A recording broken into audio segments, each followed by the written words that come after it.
ताज़ा तरीन वीडियोस के लिए चैनल को सब्सक्राइब करके बेल आइकन और ऑल नोटिफिकेशन पर क्लिक करें ताकि आपको मिले हर अपडेट सबसे पहले।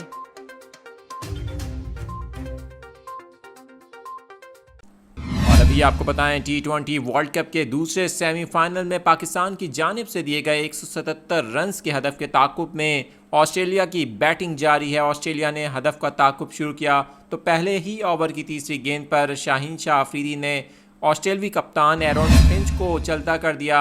इससे कबल दुबई में खेले जाने वाले T20 वर्ल्ड कप के दूसरे सेमीफाइनल में ऑस्ट्रेलिया ने टॉस जीतकर पाकिस्तान को बैटिंग की दावत दी थी। पाकिस्तान ने जब इनिंग्स का आगाज़ किया तो पाकिस्तानी ओपनर्स ने पहले ही ओवर में मोहतात अंदाज अपनाया, लेकिन आपको बताएं कि पाकिस्तान के दोनों ओपनर्स ने जारहाना खेल पेश करते हुए ऑस्ट्रेलवी बॉलर्स को आड़े हाथों लिया और पावर प्ले में कोई विकेट ना गिरने दी। पाकिस्तान की जानिब से अब बॉलिंग भी बेहतरीन अंदाज में करवाई जा रही है, जबकि फील्डिंग भी इस बार काफ़ी अच्छी परफॉर्म की जा रही है।